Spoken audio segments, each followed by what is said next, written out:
Allahu Allahu Allahu Allah Allahu Allahu Allahu Allah Allahu Allahu اللهم صل على سيدنا محمد الفاتح لما أغلق الخاتم لما سبق ناصر الحق بالحق والهادي إلى صراطك المستقيم صلى الله عليه وعلى آله حق قدره ومقداره العظيم. أما بعد فقال المصنف الإمام قطب العلوم أبو حامد الغزالي رضي الله عنه وأرضاه ونفعنا به وبعلومه وبعلومنا وبعلوم سائر الصالحين في الدارين آمين. Berkata tuan pengarang kitab Bidayatul Hidayah Al-Imam Abu Hamid Al-Ghazali, semoga Allah meridai beliau, meridai kita, ibu bapa kita, guru-guru kita, zuriat kita, dan memberi manfaat, memberi berkat kepada kita dengan ilmu-ilmu beliau di dunia dan di akhirat. Amin ya rabbal alamin.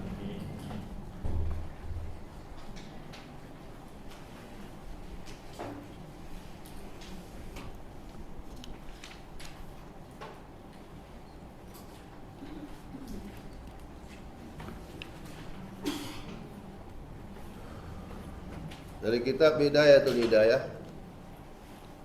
sehinggalah kata-kata beliau, setelah itu hendaklah kau membaca ayatul kursi dan amanar rasul. Masih lagi di bawah tajuk ada adab tidur. Belum tidur lagi tuan-tuan. Belum tidur lagi ni. Dah baca doa, serangkaian doa Bismika Rabbi, iaitu kita nak baring itu kita sebut nama Allah. Kita dah tahu pentingnya menyebut nama Allah. Nak buat apa-apa pun Bismillah. Ya, atau nak siram air panas pun Bismillah. Nak buka baju pun Bismillah. Nak gantung baju pun Bismillah. Nak ambil baru baju Bismillah. Ya, dalam banyak benda-benda ni, ke benda-benda yang biasa ni tuan-tuan. Sunat baca Bismillah. Allah letak keberkatan, Allah letak keselamatan. Tapi bukan semua benda kita baca Bismillah. Jangan nak isap rokok Bismillah pula. Bismillah haram. Bismillah ni kata ulama, hukum baca dia ikut hukum benda tu. Hukum apa? Hukum baca Bismillah adalah berdasarkan hukum perbuatan itu. Okey, asalnya. Jadi kalau kita nak buat benda, kalau benda tu wajib baca Bismillah, macam Fatihah, wajib baca Bismillah. Kalau benda tu sunat, maka sunat baca Bismillah. Kalau benda tu harus asalnya baca Bismillah. Tapi kerana benda harus ni, kalau kita pandai niat, dia jadi ibadat, jadi sunat. Macam makan kan, makan tu harus, tapi bila baca Bismillah dia jadi sunat. Kalau benda tu makruh, maka Bismillah makruh. Kata ulama, sapu sampah. Ni ulama bagi contoh. Nak sapu sampah tu jangan baca Bismillah. Sebab benda-benda kotor kan. Kita kadang buang tai, buang pampers, tu jangan baca Bismillah. Tak kena. Makruh tapi tak haram. Nak buang tai ke apa kan, nak angkat benda-benda yang kotor dan busuk, benda-benda yang hina, sampah, sarap, itu makruh baca Bismillah. Kalau benda haram, minum arak contohnya, baca Bismillah, hukumnya haram. Tak semua benda kita nak dibismillahkan. Tapi yang biasanya selain daripada tu, bagus baca Bismillah. Nak tidur pun, nak baring Bismillah. Nak baring je terus Bismillah. Di sini disebut Bismika Rabbi, samalah tu. Wada'tu jambi, dan seterusnya. Bismika, dengan namamu. Arfa'uhu, faghfirli. Apa lagi kan? Kalau kita biasa Bismika Allahumma ahya wa amut, itu yang biasa kita baca. Ada juga bila kita baca.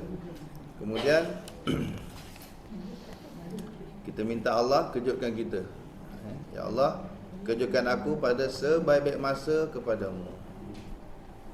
Setelah itu hendaklah kau baca ayatul kursi. Sudah kita bagi tahu, ayatul kursi ni jin sendiri, syaitan sendiri yang ajar kepada kita. Ada para sahabat. Ayatul kursi ni siapa? Syaitan, tuyul kot kan, yang curi kurma tu, yang mengajarkan langsung kepada Sayyidina Abu Hurairah. Dia jin, dia syaitan. Dia sendiri bongkar rahsia dia. Saya kata kalau kau baca ayatul kursi ketika akan tidur, syaitan tidak akan dapat menghampirimu. Dan disahkan oleh Nabi sallallahu alaihi wasallam. Nabi kata sadaqaka wa huwa kadzub. Dia jujur kepadamu kali inilah, malam tadi itulah. Sedangkan dia pembohong besar tu sebenarnya. Tapi kali ini dia betul. Siapa baca ayat kursi, syaitan tidak akan merapat. Dalam riwayat lain, Allah hantar 2 malaikat jaga dia. Baca ayat kursi sebelum tidur, Allah hantar 2 malaikat jaga dia. Dan amanah Rasul sampai ke akhir, amanah Rasul bima unzila ilaihi, sampailah habis suratul Baqarah. Dalam hadis disebut 2 ayat terakhir suratul Baqarah, siapa baca sebelum tidur atau di malam hari, kafatah, kata Nabi sallallahu alaihi wasallam. 2 ayat itu akan melindungi dia. Ada ulama mentafsirkan 2 ayat itu mencukupi dia daripada qiyamul lail. Pahalanya besar, macam kita bangun malam. Apalagi kita bangun, pahalanya tu mencukupinya daripada bangun malam. Ataupun kedua ayat itu akan melindungi, jadi pendinding. Akhir suratul Baqarah.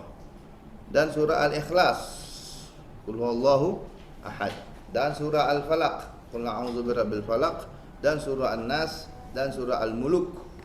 Muluk 30 ayat ni paling panjang lah. Dan berusahalah supaya engkau tidur di dalam keadaan berzikir. Jadi muluk jangan tinggal sebelum tidur, kalau boleh sebelum tidur. Itu akan jadi penyelamat kita besok di dalam kubur. Orang yang istiqamah suratul Muluk setiap malam tidak akan disoal dalam kubur. Masuk kubur terus rehat. Malaikat ada, malaikat nak tanya, tapi nanti akan dihalau oleh suratul Muluk di sana. Ni orang setiap malam berkorban sedikit.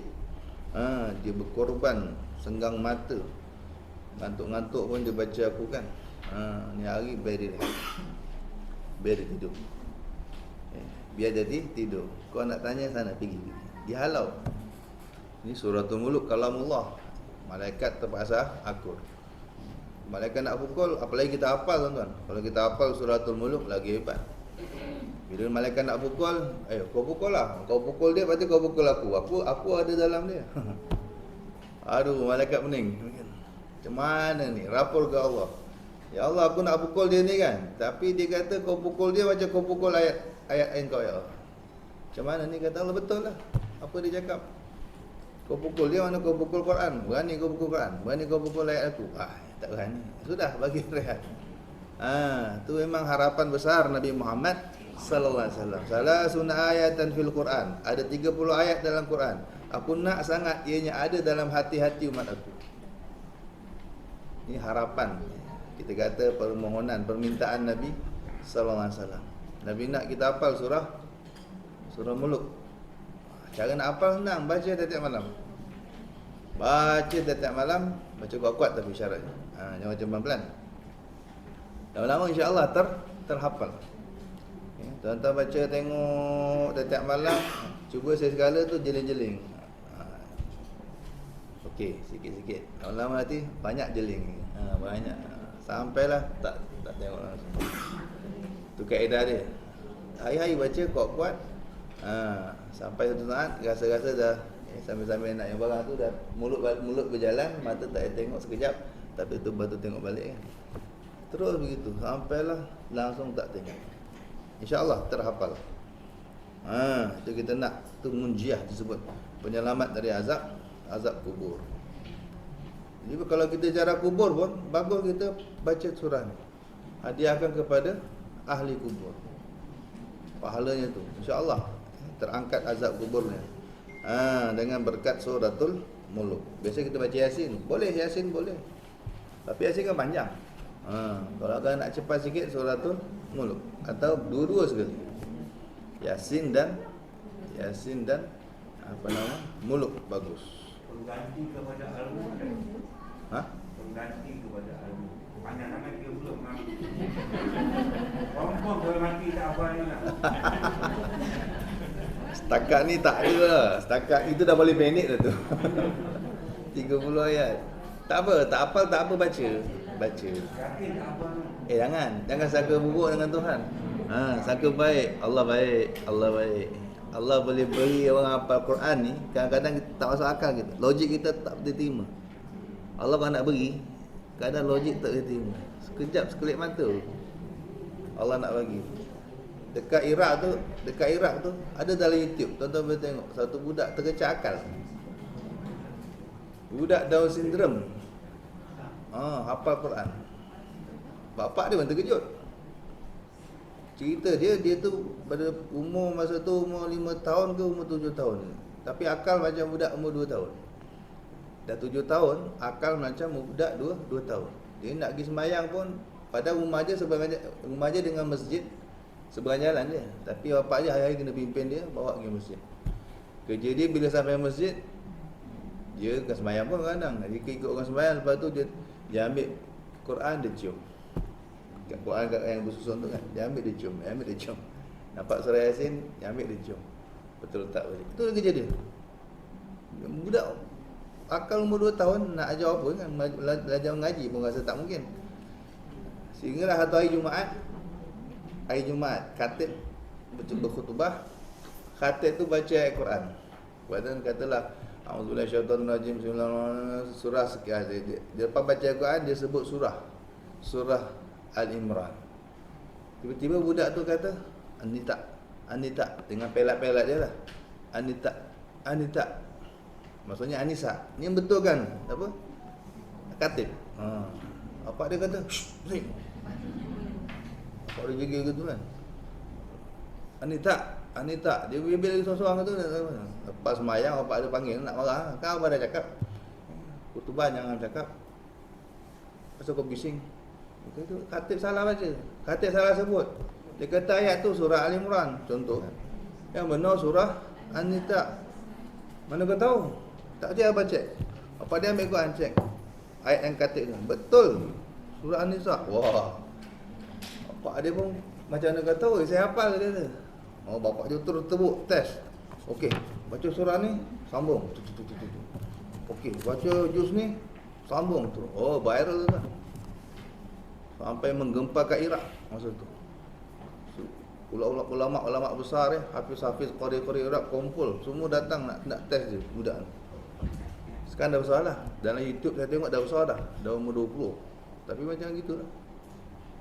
Ada YouTube dia, saya lupa nama apa. Pokoknya apa nama? Orang Iraq. Siapa nama dia? Sampai dah besar. Apa kan? Jadi orang yang uji ni semua syekh-syekh besar Iraq ni. Dia duduk seorang kat sini. Jadi dengan main tak pegang apa. Okey, orang ni sebut, okey sambung surah ni. Okey, contoh, okey ini juz 4 dia kata kau. Hakim yang test kan, ini juz 4. Okey, belakang dia apa? Terus dia sambung. Okey, saya buka selai, 2 lai, 3 lai, 4 lai. Okey, belah sini apa? Terus boleh jawab. Tercengang orang. Sehingga satu ulama Iraq yang digelar komputer Quran pun kalah dengan dia. Ada satu hafiz kat sana tu digelar komputer Quran. Punya nak tanya ayat apa macam komputer terus keluar. Dia lagi laju daripada tu. Jadi kita tak tahu Allah nak bagi. Jadi asalnya budak tu masa umur setahun ke apa, Allah uji penyakit apa gitu. Demam panas sampai biasa demam panas lah ya, sampai dia kena bapaknya nangis-nangis, bapaknya maknya semua nangis-nangis. Akhirnya bapak dia selawat mimpi Rasulullah sallallahu alaihi wasallam. Rasulullah datang kata tak apa, kau sabar. Anak kau ni insya-Allah akan sembuh, tapi doktor kata memang akan cacat, tapi dia akan jadi Allah akan kurniakan satu anugerah besar pada anakmu.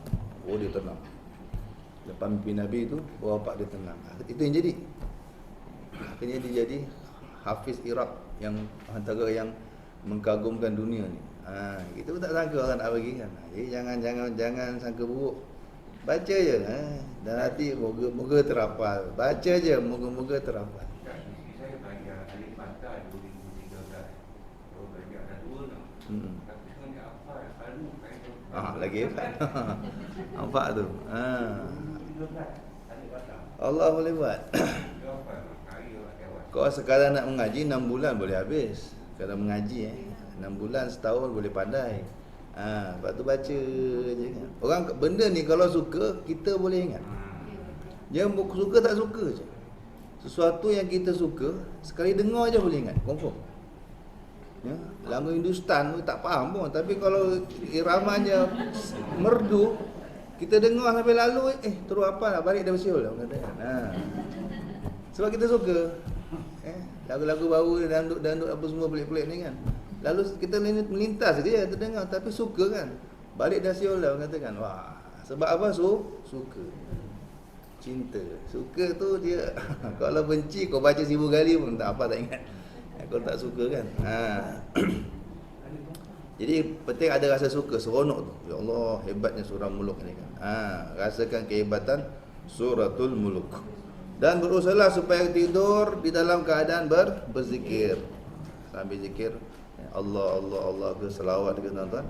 Dan berusahalah supaya kau tidur dalam keadaan berzikir dan dalam keadaan suci. Pastikan ada wuduk. Kenapa? Maka siapa yang mengerjakan yang demikian itu, nescaya naik rohnya ke atas arash. Kita tidur tuan-tuan, roh kita keluar jalan. Cuma kata ulama dia tak keluar habis. Ini macam elastik, tu elastik. Macam apa? Elastik macam singgam tu. Tarik tak putus. Ngayo. Ada sampai ke arash. Bila dia keluar, dia tak keluar habis. Kalau keluar habis mati. Dia kalau keluar habis, mati kita. Kejang terus gitu. Tak, kita boleh ngigau apa semua kan. Jadi kata lama dia keluar macam itulah, macam cahaya lampu ni. Dia macam lampu sulur kan. Dia boleh pergi jauh, tapi dia masih datang daripada sini. Tak putus habis. Jadi bila tidur tu dia pun keluar. Kalau dia berwuduk, dia keluar dalam keadaan bercahaya. So malaikat-malaikat tengok, oh geng kita ni, jom ajak. Tu dia ajak menjelajah langit sampai ke alam syurga, kadang-kadang sampai ke langit lah, kata ke arash. Itu yang kita mimpi kita bagus. Kita dapat mimpi yang baik-baik. Tapi bila kita tidur tak ada wuduk, dia keluar dalam keadaan gelap. Jadi malaikat tengok, malaikat tak suka lah. Yang suka dia siapa? Jin, syaitan. Wah ni geng kita ni, jom. Itu yang dibawa, tak apa-apa dibawa kita ke mana kan. Yang mimpi pelik-pelik disebabkan itu. Itu tidur mesti suci sebaiknya. Habis-habis malas pun kata guru saya tu, tayamum. Habis-habis malas. Ya, malas betul. Tayamum. Tayamum kat katil. Habis-habis malas, tayamum lah dia katakan. Jangan tidur dalam keadaan berhadas ni. Habis-habis malas pun tayamum dia kata. Allah, tayamum kat tepi katil tu lah kan. Katil kita kan berdebu tu. Berapa memang lama tak pernah kita gosok. Kompom pada debu tuan-tuan, tak jaga suluh pun kan. Maka siapa yang mengerjakan demikian, nescaya naik rohnya ke atas arash. Dan akan ditulis seperti orang yang bersembahyang sampai masa ia bangun. Tidur ada wuduk, 8 jam tidur seperti sembahyang. Pahala semua sembahyang. Siapa nak bagi tuan-tuan? Pemurahnya Allah. Pemurahnya Allah.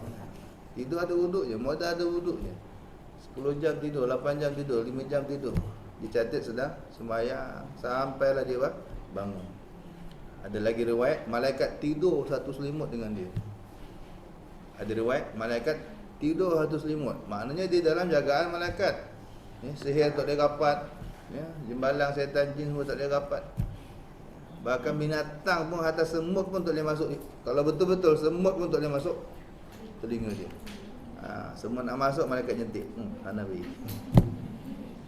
Itu antara kelebihan wuduk. Banyak lagi kelebihan wuduk ni tuan-tuan ya. Jadi yang penting kalau mati masa tu kita mati ada wuduk. Ditakdirkan mati dalam tidur, na'udzubillah min zalik, moga panjang umur, mati husnul khatimah. Kalau lah dalam tidur tu kita mati, kita dah ada wuduk. Untung orang yang mati ada wuduk, Matinya mati syahid satu. Kemudian yang turun semasa menghadiri kematian ini siapa? Jibril alaihi salam. Jibril turun. Siapa mati ada wudu, Jibril akan turun meraihkan jenazahnya. Bayangkan, Jibril kalau turun bukan seorang, pasti dengan escort malaikat-malaikat lah langit semua. Itu antara kelebihan wudu. Apabila engkau bangun dari tidur, maka kerjakanlah seperti apa yang telah disebutkan sebelum ini. Bangun tidur, kita dah tahu apa nak buat kan, dan sebut ada adab bangun tidur. Dan kekali olehmu mengikut tertib amalan yang telah disebutkan ini sehingga sampai ke akhir hayatmu. Istiqamah, cuba kekalkan. Buat ikut tertib ini, manual ini sampai ke akhir hayat. Dan apabila engkau merasa payah untuk mengekali tertib amalan-amalan ini, maka bersabarlah engkau, seperti sabarnya orang yang sakit menelan ubat yang pahit kerana mengharapkan sembuh, dan renungkan betapa pendeknya umurmu. Ini kalau nak bagi semangat kita supaya nak beramal, renungkan betapa pendeknya umurmu. Walaupun kau terpaksa hidup di dalam keadaan susah selama 100 tahun, maka itu adalah masa yang singkat bila dibanding dengan kehidupanmu yang kekal abadi di negeri akhirat kelak. Jadi kan tertib yang diaturkan ni kan memang perit. Bagi kita ni perit nak buat. Tak apa, perit tu adab. Macam orang makan ubat, pahit kan. Makannya lah, nak apa nak sembuh, nak sihat. Pahit pun telan lah, sebeban kan. Yo.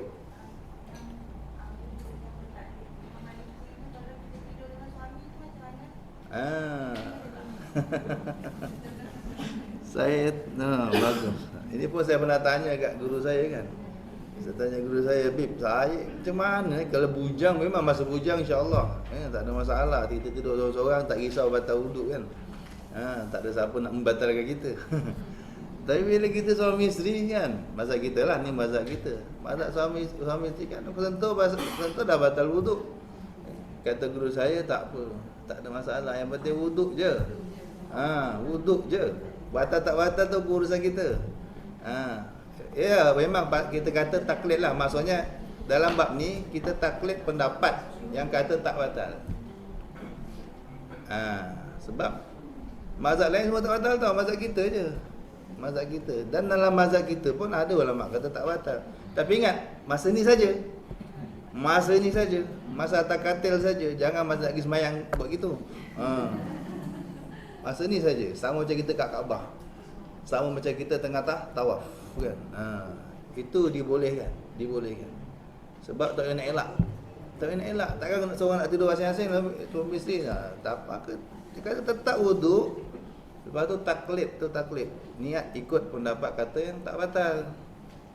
Sekadar bersentuh sekadar sentuh biasa tak batal. Tetap wuduk. Tapi ingat, masa ni saja. Jangan semua keadaan buat gitu, tak. Apa dia?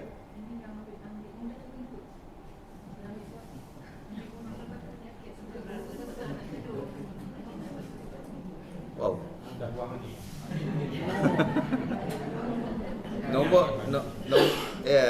Tak boleh buat apalah, tak boleh buat apa. Cuma kalau kita kata perit, benda ni nak amal perit. Buang uduk balik lah.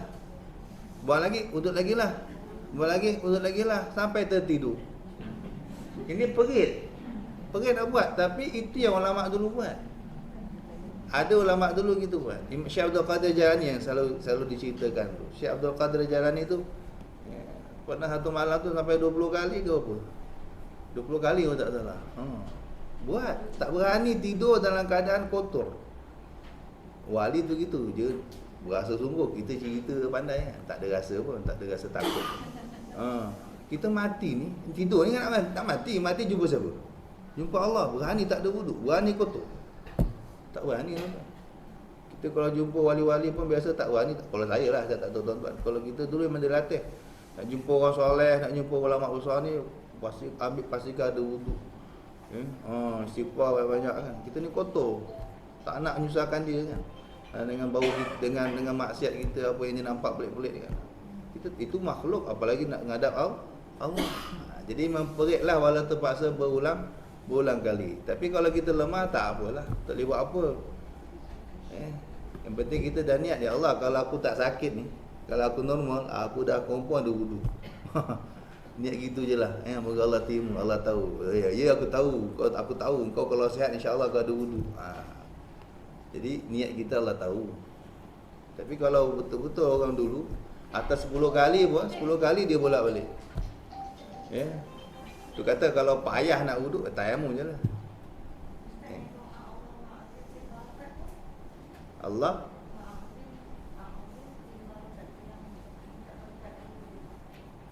kat mana tu? Kat sini? Oh tak ada. Kat mana tu? Allahumma azim. Maksudnya besarkan berkat. Azim makna besarkan. Azim. Azim. Oh, tak pernah dengar doa ni. Bagus. Terpuang bagus, doa tu bagus. Meminta Allah besarkan keberkatan gitu. Masa bila? Lepas wudu.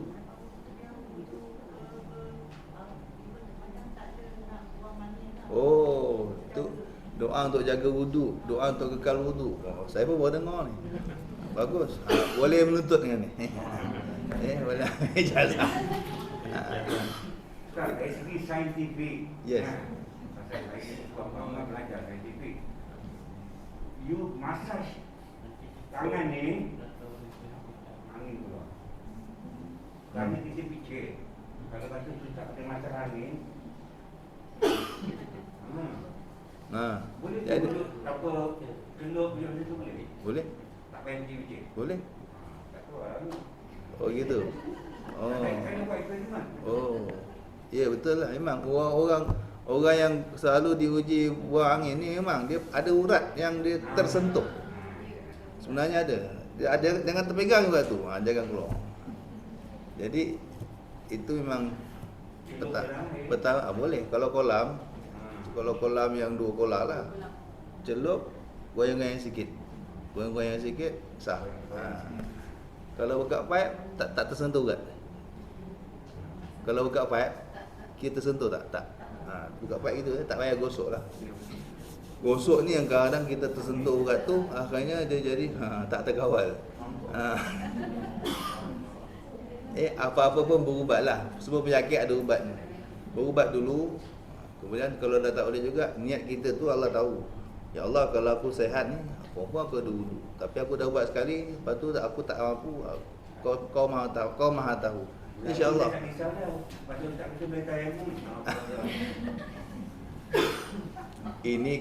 Ini semalam malah, habis-habis malas lah kita kata. Sebolehnya tayamum, kata guru saya begitu. Kalau boleh cubalah, paling malas pun tayamum lah dia kata. Ya Rab. Mana tadi? Gitu. Jadi tertib yang diajar ni memang perit bagi orang yang baru nak mula. Belum terbiasa. Memang benda baik ni tuan, memang kena biasakan dia. Sampai jadi biasa. Benda tak baik tak payah biasakan, memang jadi suka je kita kan. Benda baik Nabi SAW kata i'tadul khaira. Biasakanlah benda baik. Fa innal khair bil adah. Benda baik memang kena biasakan. Jadi ada orang nak dapat mudah ni tuan-tuan setelah puluh tahun. Kata Utbah Al-Ghulam, satu wali besar murid Imam Hasan Basri, dia kata kabatul lail 20 sana. Aku susah payah lawan nafsu ni bangun malam ni 20 tahun. 20 tahun tuan-tuan baru paksa ni macam makan ubat tadi kan. Baik pun telan lah, nak baik punya pasal. 20 tahun aku paksa bangun malam, aku dengan susah payah, perit lawan nafsu, ngantuk apa semua. 20 tahun. Selepas 20 tahun barulah aku menikmati bangun malam. Tak susah penat macam mana pun confirm. Kalau macam hipnotis je terus bangun. Jadi mudah. Jadi kita tengok orang yang muda-muda ni kadang tanya dulu itu setelah berapa tahun tu. Bukan terus-terus jadi mudah je tak. Ada yang sampai begitu 20 tahun nak latihkan. Barulah dia jadi seronok, dapat kemanisan. Tapi ingat, silap hal kemanisan tu Allah boleh cabut balik. Macam saya ceritakan, ada orang terbelunjur.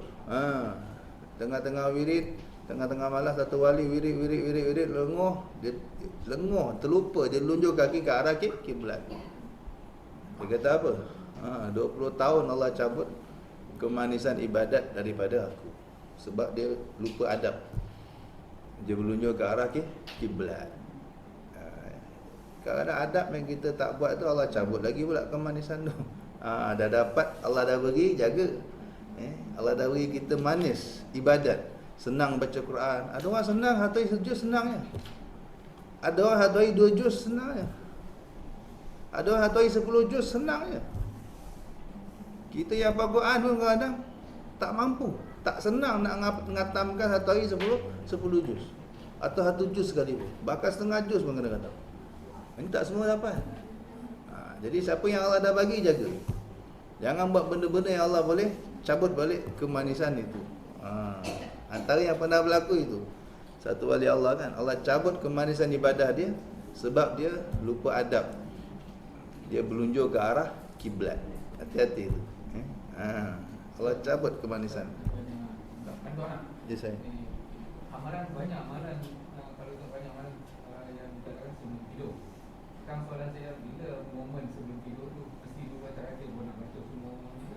Atau contoh baca Al-Quran pun dah ambil masa al-mul kita jaga angkat sebelum tidur.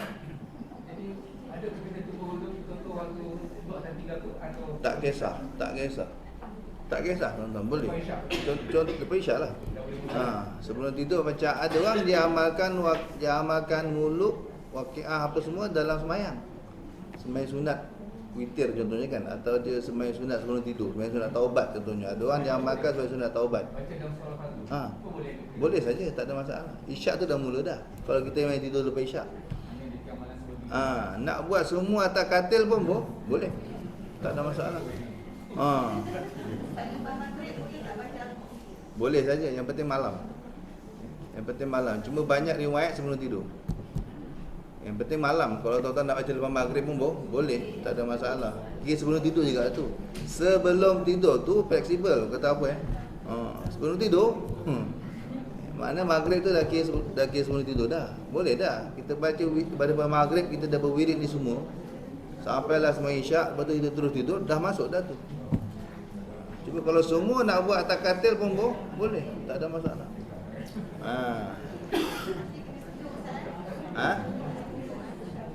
Bebas. Boleh, tak ada masalah. Zikir ni kan alladzina yazkurunallaha qiyaman wa qu'udan wa 'ala junubihim yatafakkarun. Allah sebut. Allah puji orang-orang yang berzikir, baik berdiri, baik duduk, baik berbaring. Boleh, tak ada masalah. Yes. Akhir. Alladzina yazkurunallaha qiyaman. Allah puji kan. Orang berzikir, berdiri dia berzikir, duduk dia berzikir, baring pun dia berzikir. Nabi pernah baca Quran di pangkuan Siti Aisyah. Saya baring. Ini kemudahan. Zikir ni Allah tak kisah. Ingat aku ni, apa keadaan pun ingat. Nak baring boleh, nak apa? Nak terangkuk boleh, nak berlari boleh, nak jogging boleh, apa lagi? Bebas. Yang penting ingat Allah. Cuma ini secara umum ya. Cuma ada ulama, saya lupa, Imam Ahmad kalau tak salah. Imam Ahmad tak berani. Imam Ahmad kalau nak berzikir tak berani baring. Dia akan duduk betul-betul. Dan ramai juga ulama begitu. Dia menjaga adab. Tak salah kan? Adab ni kebenaran lain. Allah memang tak ada masalah. Cuma ada orang rasa macam tak kena lah nak nyebut. Sebab ada hadis ana jali suman zakarani. Ni hadis qudsi. Allah kata aku duduk bersama orang yang berzikir kepadaku. Nah, kalau kita berzikir Allah, umpamalah, jangan bayangkan pelik-pelik. Kalau Imam Ahmad kata, Allah duduk dengan aku, takkan aku nak baring. Contoh kita tengah baring, ya, raja datang, sultan datang. Tuan-tuan nak baring lagi? Bangun. Duduk kawan-kawan, kita duduk sama kan. Kalau boleh dia berdiri, kita berdiri. Meraihkan. Jadi setengah ulama meraihkan adab. Tak berani dia tidur zikir sambil baring-baring ni. Tak berani dia. Itu kau panggil apa? Ini bukan hukum ya. Ini adab. Jadi masing-masing punya Masing-masing punya persepsi, masing-masing punya penilaian dia lah. Tapi dari segi hukum tak ada masalah. Bebas. Zikir ni apa keadaan pun boleh. Cuma kalau nak ikut yang beradab tu bagus. Tapi kerja lebih sikit lah kan. Perit sikit lah. Kita dah letih-letih ni, kena duduk bangun, fokus menghadap kiblat. Itu perit, pahit. Kalau kita habiskan, insya-Allah jumpa. Macam kita orang dah makan ubat, sembuh. Dah puas telan pahit kepahitan mujahadah ni, pasti ujungnya ada kemanisan. Itu sebab mereka ni top. Sampai hari ni orang sebut-sebut Imam Ahmad bin Hanbal, Imam Syafi'i, semua orang yang menjaga adab. Semua yang menjaga adab, nama mereka muncul. Sampai hari ni orang yang beradab pasti akan mendapat martabat tinggi. Tapi kita ni level orang biasa, tak apa, Allah benarkan, tak apa, tak ada hal. Tak ada hal. Percaya saya kan, kita percaya saya tuan-tuan, sambil saya belajar nak ngopi ke, nak ngetai ke, jangan isap okok bang. Boleh, tak ada hal. Saya walaupun saya izinkan, cuma kadang-kadang kita rasa macam tak kena lah pula kan. Alah, takkan kita nak terpulang kan. Tapi izin rasmi sudah keluar, terpulang. Rasa tak ada masalah tuan-tuan. Kalau nak minum tak ada masalah. Bagi saya ni kita santai je, tak ada masalah. Cuma kalau cerita orang dulu kan, Imam siapa tu, murid Imam Syafi'i. Aku kalau Imam Syafi'i tengah tenung aku, tak terminum aku. Imam Syafi'i tengah tenung aku, tak tersuap makan, tak terminum, tunggu takut dengan guru kan. Kita tak ada sampai gitu. Tapi kita memang cikgu-cikgu kita dulu begitu kan. Walaupun kita sekolah boleh bawa air bekal kan, tak berani minum dalam kelas dulu. Tak berani. Pergi keluar, pergi belakang main tidak pun. Budak sekarang tak tahu lah, depan cikgu dia tombak orang. Tak bersalah. Tu adab. Adab tu bagus. Adab tu bagus. Ada setengahnya wajib, ada setengahnya sunat. Jadi macam itulah. Nak baring boleh, bagi label-label kita ni tuan-tuan, tak apalah, baring-baring lah. Tapi kalau sedikit nak buat pengorbanan, pahit sikit kita nak telan untuk demi kemanisan yang Allah nak beri, buatlah, bagus. Buat betul-betul. Ngadap kiblat, zikir betul-betul, fokus. Allah tidak akan sia-siakan. Sedikit pengorbanan yang kita buat, Allah tak akan sia-siakan. Pasti akan ada hadiahnya. Sayyidina Umar tu Allah bagi hidayah sebab dia buat sedikit pengorbanan. Dia sedikit pengorbanan. Dia mandi ketika nak tengok Quran yang adik dia baca.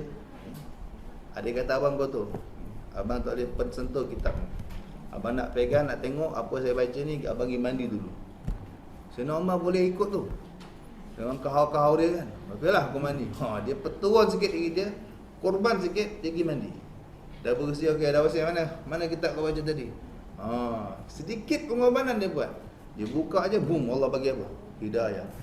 Boom, terus Allah ketuk hati dia. Ma anzalna 'alaikal Qur'ana litashqa. Boom, ketuk lagi. Illa tazkiratan liman yakhsha. Boom, terus hancur hati dia. Bawa aku jumpa Muhammad.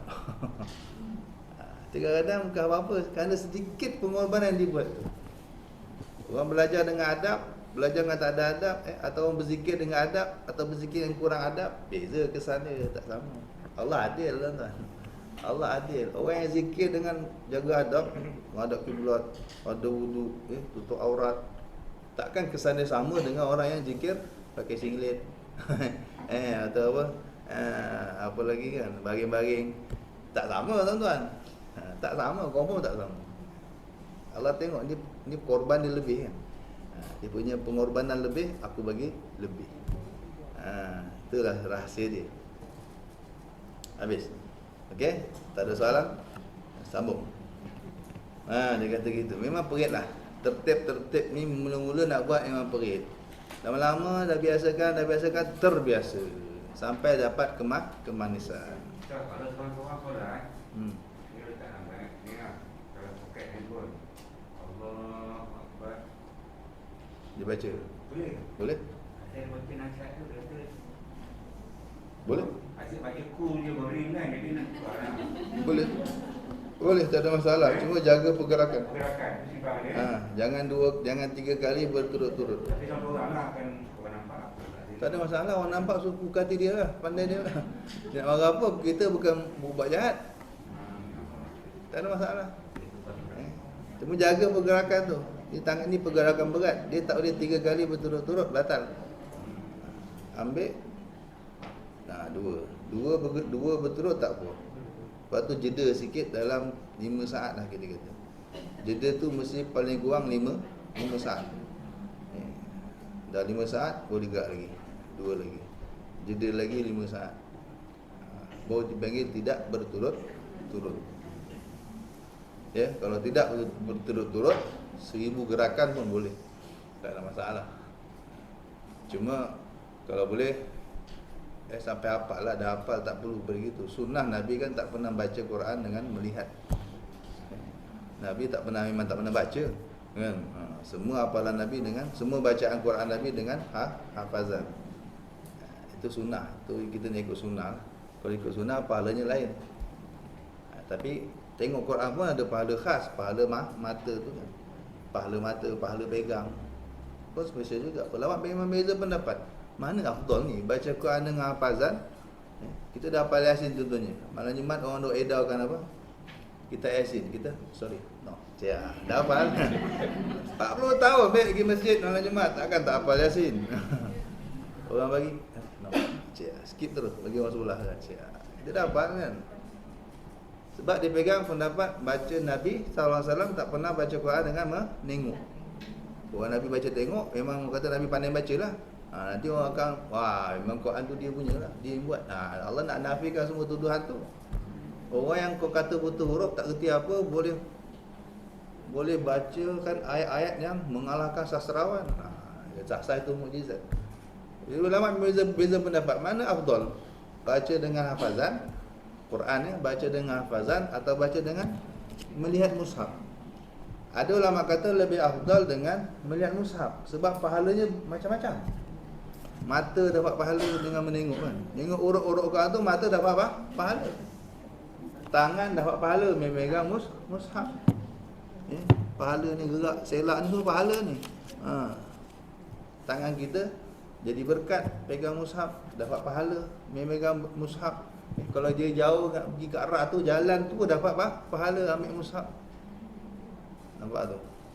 Jadi pahala berganda-ganda, macam-macam peluang pahala dengan baca tengok.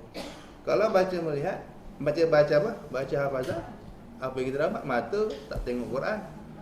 Tangan pun tak aktif, lidah je lah dengan. Okey, jadi ada kata lebih afdal baca tengok. Baca tengok lebih afdal. Tapi ada lagi yang mempertahankan tak, lebih afdal hafal. Sebab apa? Tu cara Nabi. Kau dah lawan Nabi, mana menang? Agak-agak lawan Nabi menang tak? Kalah lah confirm. Ini masih khilaf, terpulang. So kalau saya suka buat dua-dua. Kadang-kadang saya baca dengan hafazan, kadang-kadang saya tengok juga. Dua-dua kita dapat. Dua-dua kita raikan. Ya.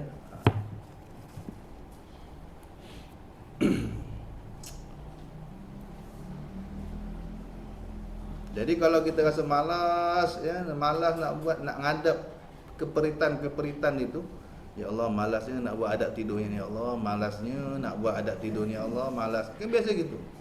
Ada masa-masa tu kita diserang kemalasan, kebosanan.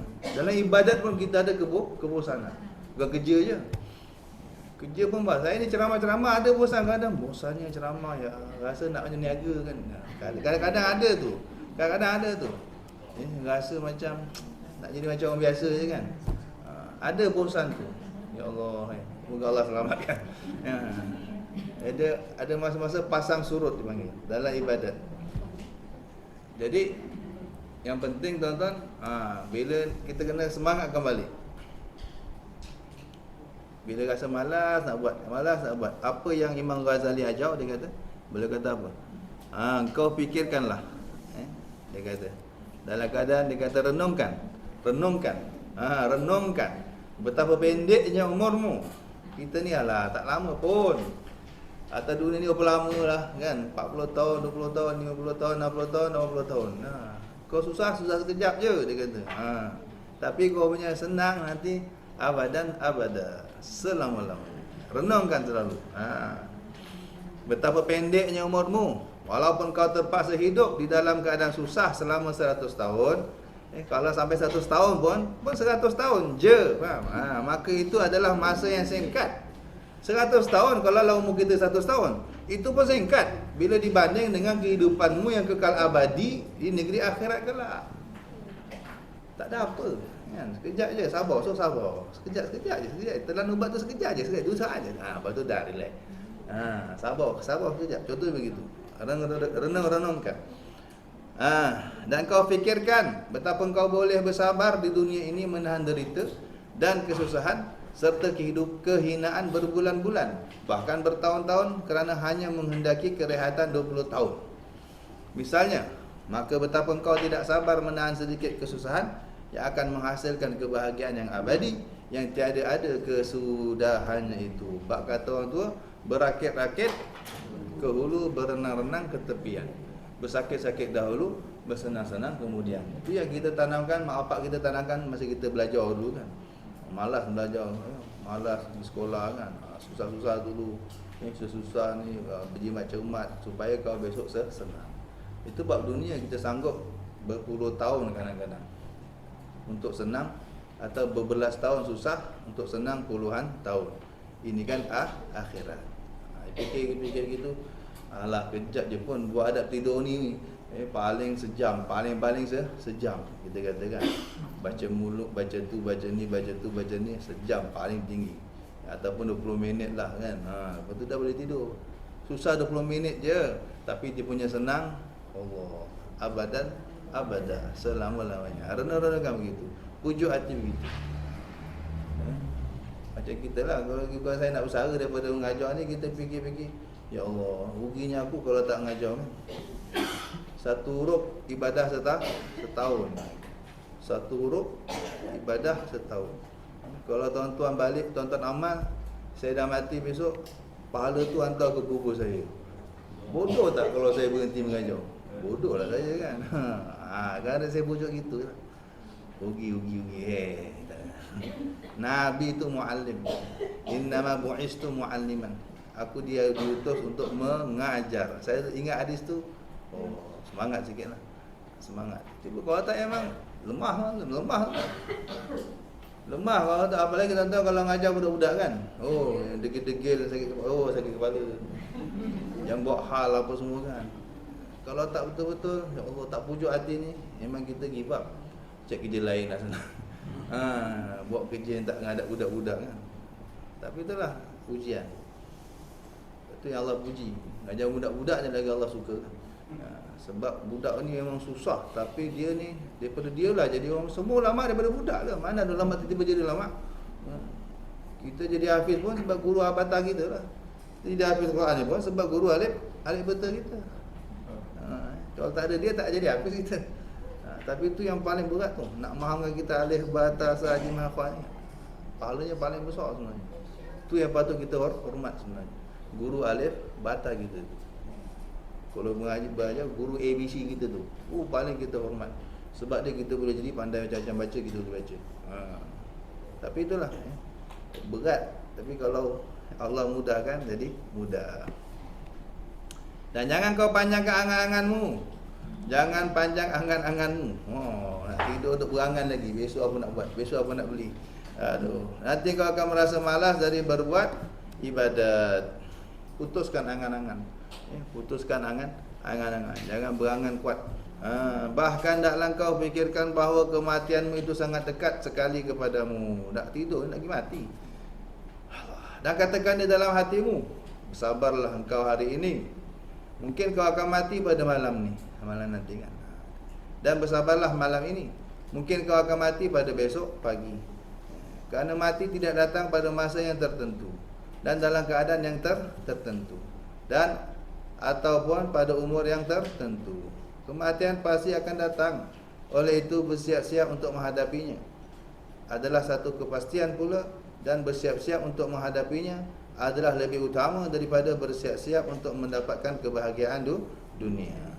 Tapi ingat, jangan sampai ini obses begini menghambat kita sehingga tak buat kerja. Langsung tak nak pergi kerja. Ada orang begitu. Terlalu takut mati, sampai tak pergi kerja. Sampai tak ke sawah, sampai tak pergi office, sampai tak nak. Tu tak betul, salah. Kena ingat, pergi kerja tu pun niat kita ibadah. Kalau mati tengah kerja, mati dalam ibadah. Sudah dianggap, sudah ada persiapan. Ini silap.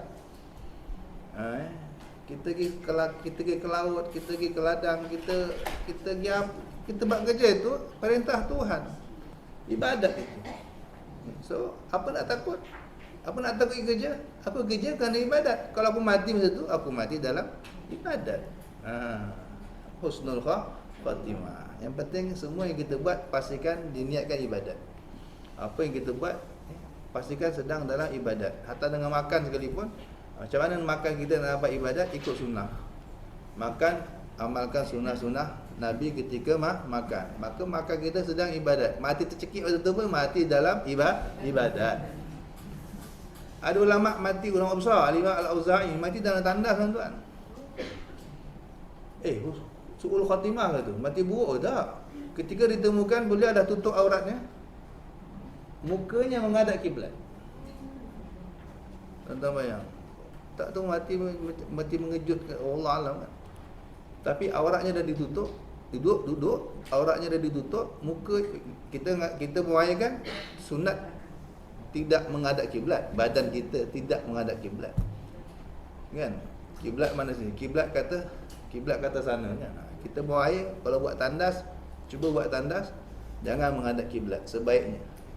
Jangan menghadap kiblat. Kalau buat tandas dalam rumah ke atau buat tandas, sebaiknya jangan menghadap kiblat. Okey, beliau masuk tandas tak menghadap kiblat. Ditakdirkan Tuhan, Allah cabut nyawa, tapi dah tahu dah. Ketika malaikat menjemput, dia tetap mencari arah kiblat. Meninggal dalam keadaan mukanya menghadap kiblat, arah termulia. Dan dia sedang duduk cara Nabi Muhammad sallallahu alaihi wasallam. Masuk tandas ikut cara Nabi, sunnah, pahala, ibadat. Pahala semua tu tuan. Hatta masuk tandas sekalipun, buat apa pun cubalah ikut cara Nabi sallallahu alaihi wasallam. Makan cara Nabi sallallahu alaihi wasallam. Kalau tidur cara Nabi sallallahu alaihi wasallam kan, ada wuduk kan, sepanjang malam kita dianggap ibadat. Bukankah engkau sudah mengetahui bahawa engkau tidak akan lama hidup di dunia ini? Barangkali umurmu hanya tinggal 1 hari atau hanya sekali bernafas saja lagi. Allah. Ini cara nak doktrin hati kita. Begitulah hendaknya engkau nasihati dirimu setiap hari. Jikalau engkau tidak mengandaikan mati itu dekat kepadamu, bahkan engkau mentakdirkan bahawa mungkin kau akan hidup 50 tahun lagi, lalu engkau mau menyuruh dirimu berbuat taat, sudah pasti dirimu tidak akan patuh kepadamu. Kena kita yakin kita akan hidup lama lagi, dan pasti ia akan menolak nasihatmu dan merasa berat untuk mengerjakan ketaatan. Maka paksakanlah dirimu untuk mengerjakan ketaatan. Paksa, dia kena paksa. Benda ni, benda baik memang kena paksa, latih sampai terlatih. Dia panggil riyadatul nafas, latihan nafsu, latihan mengawal nafsu. Lawan sampai dia memang dah tahu dah dia tak akan menang. Dia akan ikut dengan kita. Ikut sampai nafsu tu ikut kita. Nescaya engkau akan orang yang selalu melawan nafsunya, satu hari nescaya engkau akan bergembira ketika engkau mati nanti. Ya Allah. Imam siapa tu? Imam Nawawi kalau tak salah, atau Imam Ghazali. Imam Nawawi kalau tak salah. Imam Nawawi tu ketika nak meninggal dengan nazak, beliau minta buah apple. Maka murid pun bawa buah apple. Di tengah nazak ni, beliau pun baring daripada duduk daripada pembaringan, beliau cium Allah. Lepas tu dah tak makan, ingat nak makan. Murid dah start nak potong. Dia kata, bila tanya kenapa Tuan Syekh, Tuan Guru, semua hidup, Imam Nawawi meninggal umur 45 tahun. Umur 45 tahun meninggal Imam Nawawi. Seumur hidup aku teringin sangat nak makan apple. Nafsu ni teringin nak makan apple. Tapi kerana aku tak tahu macam mana cara Nabi kupas apple, aku masih belum tahu kaedah Nabi kupas apple, aku apa? Aku abaikan. Tu ni ahli hadis yang betul-betul luar biasa tuan. Nak buat apa pun dia akan ikut cara Nabi. Hatta nak makan apple pun dia akan kaji macam mana Nabi makan apple. Dah tahu boleh buat. Semua yang dibuat semua betul-betul ikut Nabi Muhammad sallallahu alaihi wasallam. Akhirnya sampai mati tak nak jamah apple kerana hanya alasan aku tak tahu macam mana Nabi sallallahu alaihi wasallam kupas buah apple. Meninggal. Tapi kerana perit yang dibuat begitu tu kan perit tu. Aduh, kalau kita tak buat rasanya kan. Perit itu yang dibuat 45 tahun. Akhirnya apa? Membuahkan apa? Kegembiraan yang tidak ada kesudahannya. Sampai sekarang beliau tak tahu berapa banyak apple makan dah. Apple syurga. Makan dah puas-puas. Sampai hari ni di alam barzah beliau, orang belajar ilmu Riyadus Salihin. Mana masjid tak ada baca Riyadus Salihin? Mana surah yang dikatakan kitab yang paling masyhur, paling banyak dicetak setelah Quran, Riyadus Salihin. Mana masjid tak ada kitab tu? Pergi masjid. Pergi mana masjid tak ada kitab Riyadus Salihin. Tak ada ustaz mengajar ke atau memang dia letak kat masjid ke? Ilmunya sampai hari ni orang baca, orang amal, semua tahu apa lah gaya buku macam tu kan. Umpama begitulah kan. Kat dunia 45 tahun je. 45 tahun kejap. Sampai hari ni tak habis-habis. Tak habis makan orang kata. Itu. Ini jika kau suka, saya kau akan mati nanti dengan kegembiraan yang tidak ada kesudahannya. Tetapi jika engkau menangguhkan ketaatan dan tidak mengambil berat dalam masalah ini, pasti engkau akan menyesal kerana kematian akan datang menemuimu pada masa yang tidak disangka-sangka. Ketika itu engkau pasti akan menyesal dengan penyesalan yang tiada ada kesudahannya. Dan dalam kau selalu mengingati satu pepatah Arab, wa indas sabahi yuhmadul qaumus sura. Di waktu pagi akan dipuji kumpulan yang telah berjaya berjalan pada malamnya. Ini pepatah Arab ya. Siapa yang telah berusaha waktu malam dan berjaya, pagi akan dapat hadiah. Kita tunggu pagi kita di depan Allah Subhanahu wa taala. Apabila kau telah mati, barulah segala yang aku sebutkan ini menjadi satu kenyataan, seperti firman Allah taala. Sekarang aku cakap, kau mungkin tak percaya, kata Imam Ghazali. Aku cakap ni mungkin korang masih ya ke, mati nanti baru kau tahu apa aku cakap ni betul ke tidak. Allah kata seperti firman Allah taala, wala ta'lamunna naba'ahu ba'da hin. Apa maknanya? Selagi akan kamu ketahui, dan selagi akan kamu ketahui kebenaran apa yang dikhabarkan kepadamu pada suatu masa kelak. Bukan selagi tu, pasti. Selagi itu tu kau pasti. Dan pasti akan kamu ketahui kebenaran apa yang dikhabarkan kepadamu pada satu masa kelak. Satu saat apa yang Allah cakap yang kita tak percaya, kita akan tahu betul satu masa nanti. Lepas matilah. Lepas mati semua kita yang tak percaya, kita akan percaya. Setelah kami selesai menyebutkan susunan wiridmu ini, maka akan kami sebutkan pula kaifiat untuk engkau sembahyang, puasa dan adab-adabmu. Dan sembahyang berjemaah serta adab-adab sembahyang berjemaah pula. InsyaAllah akan datang adab-adab mengerjakan solat. Semoga Allah Subhanahu Wa Taala kurniakan kita adab. Dengan adab ini kita mendapat setinggi-tinggi tingkat martabat di sisi Allah Subhanahu Wa Taala. Semoga Allah besarkan lagi ganjaran-ganjaran yang Allah nak beri kepada kita dengan keberkatan adab. Amin ya rabbal alamin. Ada soalan lagi? Tak ada? Ya. Minggu lepas Ustaz tak beri soalan, tapi Ustaz tak beri jawapan. Ya ke? Ingat Saya balik saya Google. Saya balik Google. Lepas tu saya kadang-kadang dah tahu ni solat. Habis Assalamualaikum terpandang ni. Punya Allah kata kau beli dah 3 bulan kau tak baca kan. Oh, boleh tu? Dalam buku tauhid lah. Oh, tauhid. Jadi saya bandingkan dengan Google dengan ini sama jawapan. Soalan Ustaz minggu lepas. antara iman dengan Islam, kan? Mana yang nak kata diutamakan dulu ke? Iman dengan Islam. Iman dengan Islam. Mana dulu? Mana lebih utama? Tak tanya lebih utama. Ya ke? Saya Google lah. Saya tanya ke ustaz lain kot? Ada ke? Ada saya tanya ke? Confirm. Ya ke? Macam tak ingat je. Daripada saya Google, betul jawapannya tu jawapannya yang Google dengan sama. Apa jawapan dia? Tak tahu je. Dia cakap kaya. Tak apa. Saya tak ada hal. Saya tak ada hal. Ada. 99% tak kaya. Yelah apa jawapannya? Tak tahu juga. Saya tak ingat betul, saya tak ingat ni. Ya ke? Yang dalam internet, dia bagi gambar macam pokok. Pokok. Ya. Yang dalam tanah tu dia bagi iman. Batang, dahan, ranting, buah. Ustaz lain ni. Ustaz lain ni. Bukan saya ni. Ustaz Azim tu. Ustaz Azim. Muka sama-sama handsome kan? Masalah kan? Ustaz Azim tu. Dua. Ya. Ini selalu macam berbeza-beza. Tauhid saya tak ajar. Ustaz Azim ajar tauhid sini kan? Ini soalan tauhid ni sini. Okey, satu ni saya sampaikan. Tak apalah. Kisah sama. Saya sampaikan bagi bimbingan bulan depan lah. Dulu kalau masjid tu bakar apa setangi ke bang? Bukan setangi tu. Tu gaharu. Gaharu. Setangi Hindu. Jadi kalau dia bakar dia dalam masjid tu dia ni, lepas tu dekat Muhammad tu dia pusing. Dalam-dalam. Tak ada masalah. Tak perlu tegur.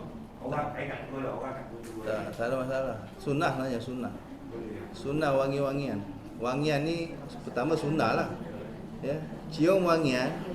Malaikat suka yang wangi-wangi satu. Sebab kita wangikan ruangan supaya mengundang kehadiran malaikat. Antara wangian terbaik gaharu. Ya, wangian yang terbaik gaharu. Gaharu ni takkan bau kalau tak dibakar. Terpaksa bakar dia. Kalau kayu tu mahal. Gaharu ni mahal. Sekilo boleh pergi 1,000. Tergantung jenis gaharu lah. Ada jenis gaharu yang sekilo tu sampai 4,000 pun ada. Jadi orang macam saya tak pernah tengok. Anda gila. Majlis Imam Malik mengajar hadis. Bila Imam Malik mengajar hadis, pasti akan dipasang gaharu. Baca hadis, memuliakan hadis. Hadis ni kan kalimah-kalimah mulia, ayat-ayat Nabi Muhammad SAW. Imam Malik memuliakan dengan bakar gaharu. Pembacaan hadis di zaman Imam Malik pasti ada bakar gaharu, wangikan ruangan tu. Itu cara mentakzimkan hadis-hadis Nabi SAW. Tak ada isu lah. No, tak ada isu. Bagus. Bahkan ingat, itu satu peluang untuk dapat ampunan dosa bahkan. Siapa dalam hadis cium wangian, minyak wangi ke, gaharu ke, cium yang wangi-wangi, kita baca doa, ada satu doa, Allahumma kama an'amta fazid wala aisha illa aishul akhirah. Pendek je doa dia. Allahumma kama an'amta fazid wala aisha illa aishul akhirah. Baca doa ni ketika menghirup atau mencium wangian, Allah ampun dosa. Boleh. Google pun ada rasa.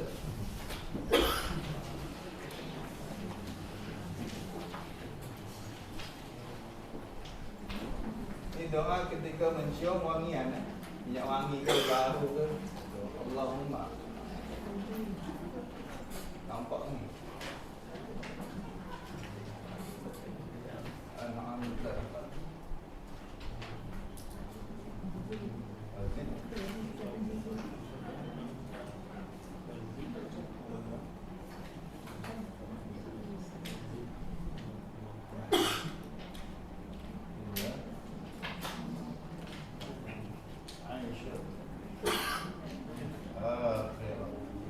Nampak apa?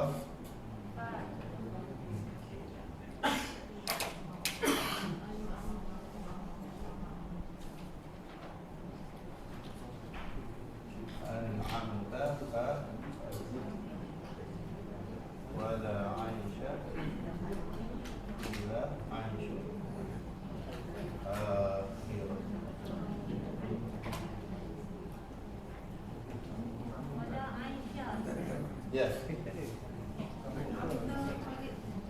Allahumma kama an'amta fazid Zaid fazid wala aisha illa aishul akhir.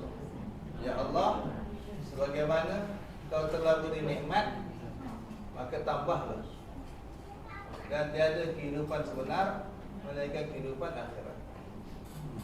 Baca doa ni cium minyak wangi. Dan hadis sebut ghafarallahu lahu ma taqaddama min dzambi. Allah ampunkan dosa-dosa silamnya. Dosa kecil maksudnya. Sudah, cium minyak wangi apa ampun dosa. Kita ni ya Allah hai. Makan alhamdulillah ampun dosa lagi. Pakai baju alhamdulillah cakap ampun dosa lagi.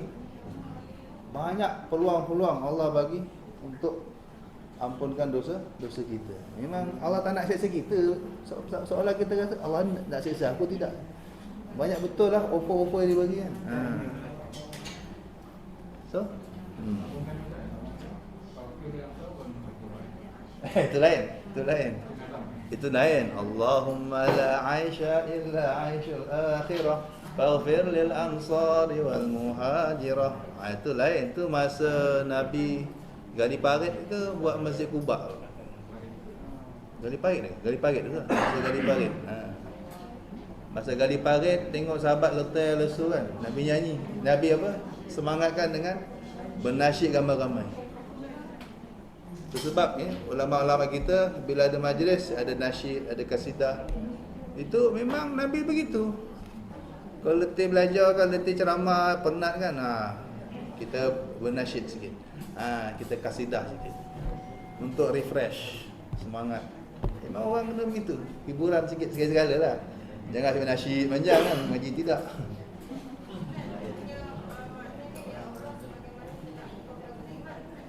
Fazid, maka tambahlah. Tambah lagi nikmat.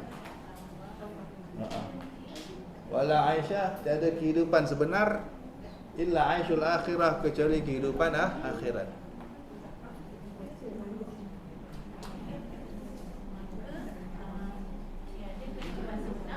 Kecuali kehidupan di akhirat. Jadi biasa melihat keindahan, kemewahan dunia ni kita selalu sebut ni. La aisha illa aishul akhirah. Tengok rumah besar juga, tengok banglo-banglo, tengok kita besar, selalu kena baca doa ni. La aisha illa aishul akhirah. Kehidupan sebenar akhirat. Tengok rumah orang besar-besar, rumah kita kecil, alah ni ini dalam syurga label kanan ayam ni. Kehidupan sebenar akhirat. Rumah yang betul-betul rumah, real rumah akhirat besok. Pintu jenang pintu tu 1200 km. Jenang tu jenang 1200 km. Itu rumah betul-betul rumah. Kalau setakat satu depa bukan rumah. Itu level kanan arnab dalam syurga besok.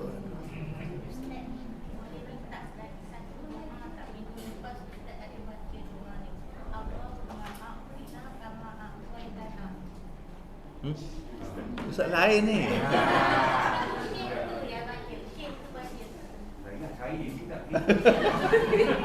Banyak no.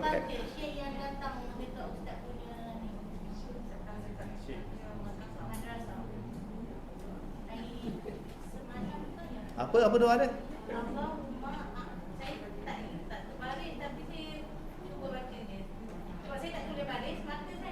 Oh ya, apa bunyi-bunyi itu?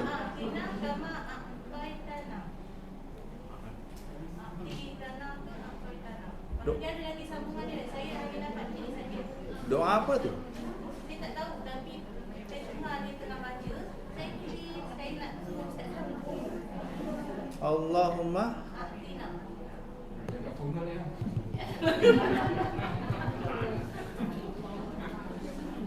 Syekh apa ni? Syekh apa? Dia datang dari mana? Dia datang singgah sekejap di madrasah. Lepas tu dia nak pergi tempat lain. Yang masuk FPM sana. Oh, dia cerita luar, bukan cerita kat sini. Lagi tak nyambung kan. Tu kata itu cerita lain. Oh. Mana satu doa apa tu? Allahumma la, Allahumma atina. Siapa yang doa? Dia doa ke saya? Syekh doa ke?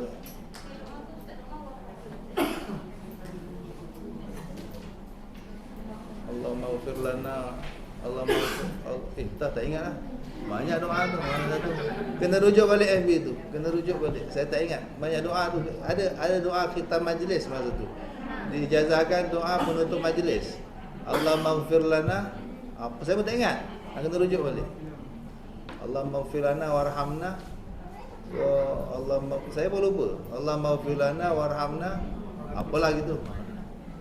Doa penutup majlis.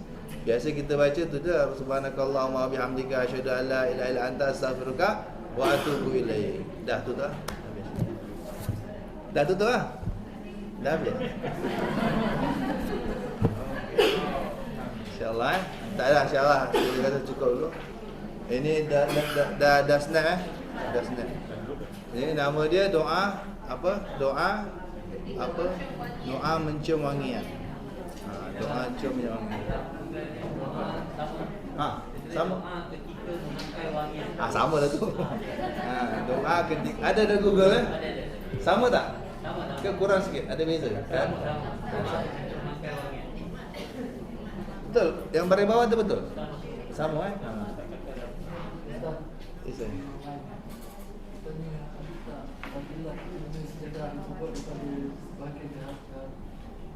Oh, sejadah gaharu. Mahal tu. Fadilatnya itulah, kalau cium wangi, doa lah. Ampun dosa. Fadilat dia Allah ampun dosa lah. Bila sejadah tu wangi, kan? Baca doa ni. Allahumma la apa? Allahumma kama anta bazid ampun dosa. Tu fadilat dia.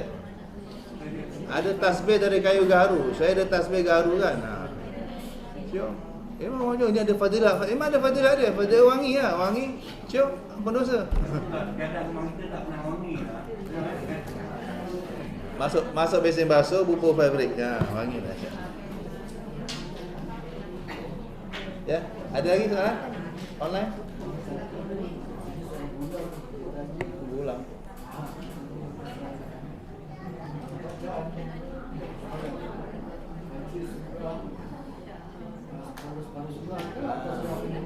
Sudah kita jawab itu kan. Lebih baik surah pendek komplit daripada tebuk ayat panjang. Itu lebih afdal. Lebih afdal satu surah yang sempurna daripada satu ayat yang panjang. Ya.